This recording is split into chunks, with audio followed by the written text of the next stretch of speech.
Hi, my name is Haya, and I'm a junior who's been working with another classmate to initiate the first women's club in our school. Kickstarting something that wasn't done before in my school community is a hectic process, but now that we're ready to start the club very soon, I think it's imperative to share my own service learning experience and show how important every part of this project is. In my presentation, I won't be focusing on afters or durings, and while those are important, I think that the before process of the service learning project was the most important and the hardest part for me.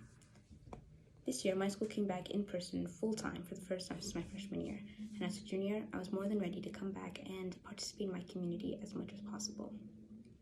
Looking through my school clubs, I realized that even though we have Gay Straight Alliance, African Dance Club, and a very diverse community, we don't have any clubs geared towards our school, the girls in our school. Educating girls about their own history only happened in social studies classes. In addition, most of the time, history talks about well-known women like Susan B. Anthony or Alice Paul, none of the little lesser-known women, and most of the time they focus on US and European figures, limited only to usually white people. Realizing the lack of conversation about past and even present female leaders, I decided to start a club. The most important thing for me to start the club was creating a support system.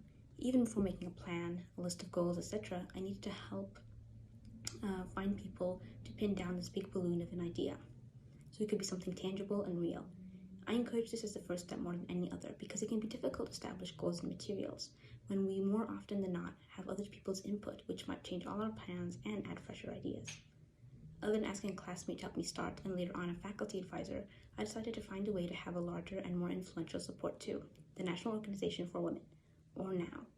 I came across this nonprofit geared to help women by accident, and I found that they allow you to open CANs, or Campus Action Networks, mini versions of NOW, in your school communities. I reached out to their youth center, and all the emails began.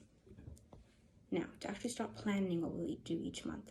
In our first meeting, we're just planning to start with some arts and crafts. I think that the best way to communicate with our community is set up posters.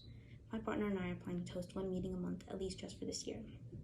Ultimately, I get to see my own hard work pay off, with the before process culminating in the hardest thing that I thought to be accomplished to actually get done.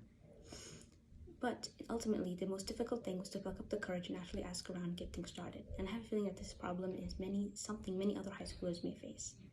I didn't push away my nervousness, I just accepted it and decided to use it as a surprise factor for when people respond positively. In the end, a good cause will reach out to people, and if not all, at least some. And keeping that in mind helped me tremendously. In addition, taking it one small step at a time was helpful. I didn't worry about how many other people I would gather right at the start. While planning is important, there has to be a certain balance. I'm trying to help my community.